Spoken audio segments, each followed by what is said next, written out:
दोस्तों नमस्कार, स्वागत है आप सभी का डेली न्यूज बिहार के बिहार बुलेटिन में। बात करेंगे आज की बिहार की 10 बड़ी और मुख्य ताजा खबरों की। लेकिन उससे पहले यदि आप चैनल पर नए, चैनल को सब्सक्राइब कर लें, बेल आइकन को जरूर दबा दें। बिहार की राजनीति एक बार फिर से गरमाई हुई है। कांग्रेस की वोटर अधिकार यात्रा के समापन कार्यक्रम में शामिल हुए राजद नेता और पूर्व उप मुख्यमंत्री तेजस्वी यादव ने मुख्यमंत्री नीतीश कुमार और केंद्र की भाजपा सरकार पर जमकर हमला बोला। उन्होंने कहा कि नीतीश कुमार को भ्रष्टाचार का भीष्म पितामह करार दिया है और कहा है कि राज्य में हो रहे घोटालों पर मुख्यमंत्री चुप्पी साधे हुए रहते हैं। तेजस्वी यादव ने कहा कि मुख्यमंत्री अब होश में नहीं है और न ही उनके पास बिहार के लिए कोई दृष्टि है। जनता आगामी विधानसभा चुनाव में उन्हें सत्ता से बाहर कर देगी। तेजस्वी ने पीएम नरेंद्र मोदी और गृह मंत्री अमित शाह पर भी अप्रत्यक्ष हमला किया है। उन्होंने कहा कि बिहार में मतदाता सूची संशोधन एसआईआर के दौरान चुनाव आयोग की मदद से लाखों नाम काटे गए हैं, जिससे यह साफ है कि भाजपा लोकतंत्र को कमजोर करना चाहती है।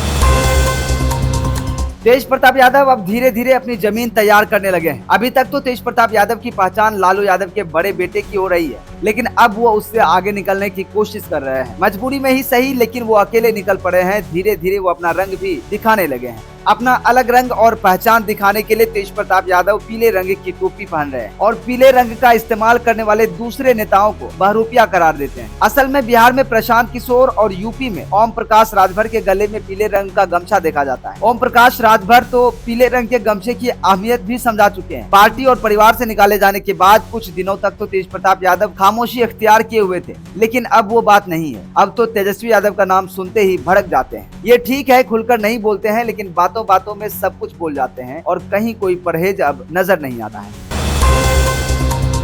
पटना में सोमवार को महागठबंधन के वोटर अधिकार यात्रा के समापन कार्यक्रम में एक बार फिर जन अधिकार पार्टी सुप्रीमो पप्पू यादव को मंच से दूर रखा गया। मंच पर कांग्रेस नेता राहुल गांधी और बिहार के पूर्व मुख्यमंत्री तेजस्वी यादव समेत महागठबंधन के बड़े नेता मौजूद थे, लेकिन पप्पू यादव को मंच पर चढ़ने की अनुमति नहीं मिली। इस स्थिति में पप्पू यादव ने सड़क पर ही कुर्सी लगाकर बैठने का फैसला किया। वह जनता के बीच आम समर्थकों की तरह सभा को सुनते रहे। कार्यक्रम के दौरान राहुल गांधी और तेजस्वी यादव सहित महागठबंधन के नेताओं ने केंद्र और राज्य सरकार पर जमकर हमला बोला और मताधिकार बचाने की अपील की गौरतलब की। और इससे पहले भी कई बार महागठबंधन के मंच से पप्पू यादव को अलग थलग रखा गया है। उनके समर्थक इस पर नाराजगी जताते रहे हैं।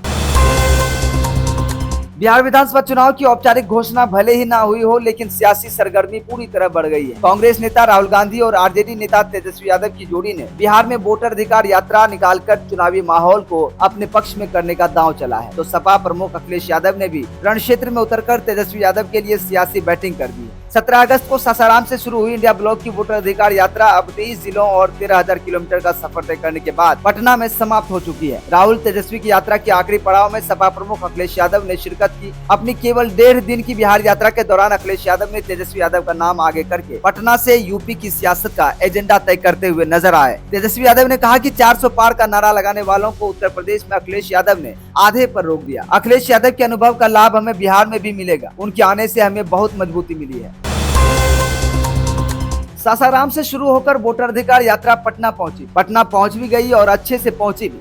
अगर छिटपुट घटनाओं को नजरअंदाज करें तो यह यात्रा विपक्षी गठबंधन इंडिया ब्लॉक के बैनर तले निकाली गई और नेतृत्व कदम कदम पर राहुल गांधी के हाथों में ही थी। एक बार कमान तेजस्वी यादव के हाथ में भी आई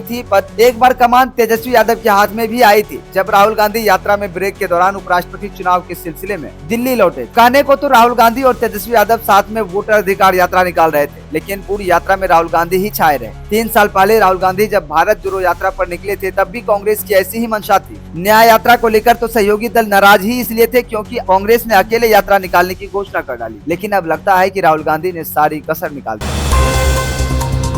बिहार में एसआईआर प्रक्रिया के खिलाफ हुई कांग्रेस नेता राहुल गांधी की वोटर अधिकार यात्रा 16 दिन के बाद समाप्त हो चुकी है। लगभग 1300 किलोमीटर का सफर तय करते हुए 23 जिलों से होकर गुजरने के बाद सोमवार को पटना के गांधी मैदान में यह यात्रा इंडिया ब्लॉक के शक्ति प्रदर्शन के साथ समाप्त हुई। राहुल गांधी ने एसआईआर को वोट चोरी बताते हुए एक तरफ जहां चुनाव आयोग पर निशाना साधा, वहीं दूसरी तरफ बीजेपी और उसके गठबंधन पर बिहार विधानसभा चुनाव से पहले एक बड़ी साजिश का आरोप लगाते हुए उन्हें घेरते हुए नजर आए। वोटर अधिकार यात्रा के दौरान राहुल गांधी और तेजस्वी यादव ने महागठबंधन के नेताओं के साथ 13,000 किलोमीटर से भी ज्यादा की दूरी तय की, जो 110 से ज्यादा विधानसभा सीटों से होकर गुजरी।